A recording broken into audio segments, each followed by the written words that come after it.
C'est là, juste là. Tiens, tiens, tiens. Mes lunettes. Non, tu comprends toujours pas? Premier but, regardez la hauteur de la défense. Deuxième but, regardez la hauteur de la défense. Troisième but, regardez la hauteur de la défense. Hansi Flick, tu regardes pas mes vidéos, pas de souci. Frenkie de Jong, c'est un match que nous aurions dû gagner, nous devons faire beaucoup mieux, nous devons nous adapter, nous le savons et nous y travaillons, blablabla. Bla bla bla bla. Ce n'est pas le seul facteur, mais si vous encaissez 3 buts, il est très difficile de gagner. Joueur numéro 1, Fermin Lopez. On aurait pu gagner ce match, c'est un goût amer. Encaisser autant de buts, c'est la responsabilité de toute l'équipe.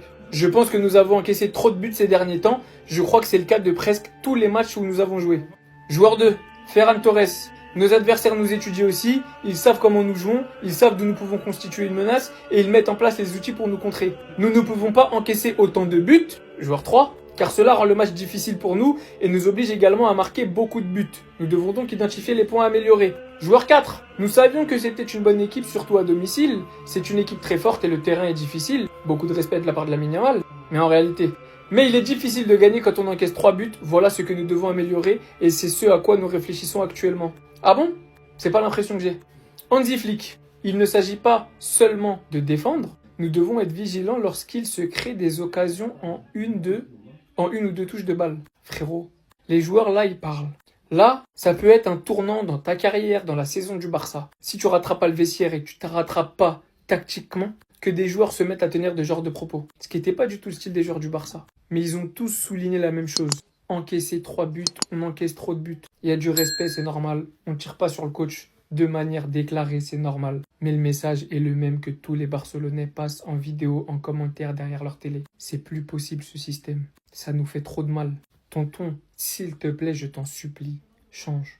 Est-ce que Flick compte arrêter son PSG hors jeu? Absolument pas. Il vient clairement de le dire indirectement en conférence. Nous devons mieux défendre dans les 30 derniers mètres. Rester fidèles à notre philosophie. Nous pouvons faire beaucoup mieux. Sans intensité, il n'a rien à faire en Ligue des Champions. C'est exactement ce que je vous ai expliqué. Pour lui, le problème, c'est l'intensité. C'est l'intensité dans le pressing. Ce n'est pas cette ligne haute. Je ne vois pas sur ce type d'action en quelques passes en quoi l'intensité dans ton pressing ne permet pas à l'adversaire de casser ta ligne défensive en une passe. Ils ont une facilité à envoyer les ballons dans notre dos à chaque match, n'importe qui. Flick, lui, dans sa tête, il est persuadé, il est convaincu que c'est un problème d'intensité dans le pressing. Car oui, on a remplacé Rafinha par Rashford, car Rafinha est actuellement blessé. Et que Rafinha était un moteur pour le pressing, et que Rashford fait beaucoup moins d'efforts que Rafinha, on va pas se mentir. On va pas me faire croire que c'est cette même intensité qui fait que tu as encaissé sur tes 9 derniers matchs plus de 15 buts, que c'est cette même intensité qui fait que tu encaisses en contre-attaque sur corner, en 2 passes qui est envoyé dans ton dos parce que ton équipe essaye de s'aligner pour le piège du hors-jeu. Tu mets le but du 2-2, tu reprends un 3e juste derrière. Encore une fois parce que tes joueurs veulent s'aligner. On va pas me faire croire que c'est encore une fois à cause de l'intensité. Je pense vraiment les gars que Flick il va rester têtu jusqu'au bout. Est-ce que ça finira par marcher ou non quand on aura le retour de nos cadres? Je sais pas.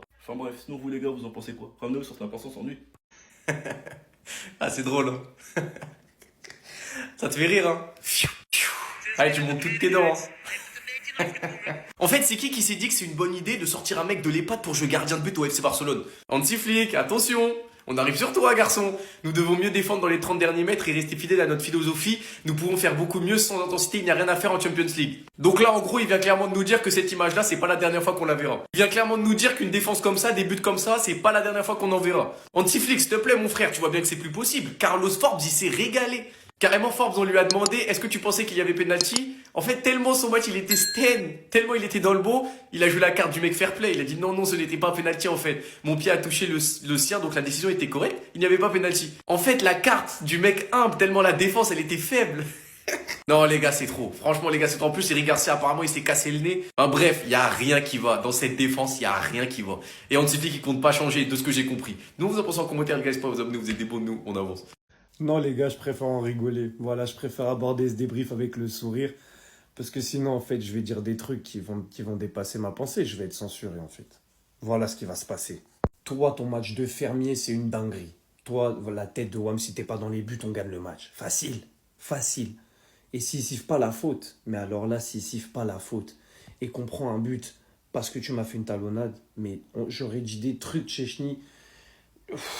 Vaut mieux pas que j'y pense. Koundé masterclass. Quel outfit. Mais quel outfit. Sur le terrain maintenant. Sur le terrain. Tu fais quoi, gros? T'es dégueulasse. Tu te fais abattre. Par tout le monde. N'importe quel. Même contre une régionale. Tu te fais abattre, je pense. T'es dégueu. Continue cette célébration, elle te va très bien. Tu dors sur le terrain. Tu pues la merde. Bravo pour ton but. Tu pues la merde. T'es dégueulasse. Voilà, t'apportes rien. T'apportes rien. Nada. Où est Lou? Où est Lou? Quand je pense qu'il y a des gens qui veulent faire toute une saison avec toi en neuf. Oh là là. Merci à Fermin Yamal, qui vont avoir leur propre vidéo parce qu'eux, ils méritent. Merci à De Jong, merci à Eric Garcia. Tout le reste, c'est à la poubelle.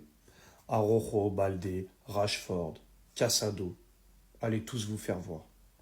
Parce que se contenter d'un 3-3 contre Bruges, qui est presque un bon résultat au vu de la physionomie, moi, j'ai envie de me foutre en l'air. Voilà. J'ai envie de me foutre en l'air. Donc, allez tous vous faire voir maintenant. Et tous ceux, là, les supporters du Real, du PSG, vannez-moi. Venez, on se vanne ensemble. Moi, je veux vanner mon club avec vous, j'en ai envie ce soir. Venez, on se vanne. Dieu a-t-il maudit les Barcelonais? Non, je vous pose la question. Nul en Belgique. Et franchement, c'est une dinguerie. Parce que là, si Yamal n'avait pas existé, je sais pas ce qui se serait passé en fait dans ce match. Déjà pour commencer, le ballon, il voulait pas rentrer. Tu frappais de n'importe où, la balle elle allait sur le poteau. Tu te retrouvais dans des positions insolites, ça rentrait pas. Je répète, ça rentrait pas. Mais bon, Ferran Torres, moi, lui, il me choque plus. Lui, c'est juste une lance de la profondeur, il court. Et t'as juste à dire Inch'Allah, il marque. Voilà. On s'est fait littéralement dunker dessus par un individu dont je ne connaissais pas du tout l'existence avant ce match. Il a laissé Baldé au sol. Il a joué avec notre ligne de hors-jeu presque tout le match. Ce match était tout simplement scandaleux. Parce que même quand Yamal il met un but extraordinaire pour égaliser, 3 minutes plus tard, il marque. 3 minutes plus tard, il nous remène au score. Franchement, un match à oublier. Et là, juste les gars, partez du principe qu'on est en crise. Voilà, c'est acté, on est en crise. Et je repose la question, Dieu a-t-il maudit les Barcelonais? Jusqu'à quand la Ligue des Champions va nous échapper? Et est-ce que Yamal, 18 ans, va accepter de jouer dans un club où tout repose sur lui pour peut-être les 12 prochaines années? C'était Jorginho do Brasil et dites-moi ce que vous pensez de tout ça. Bao.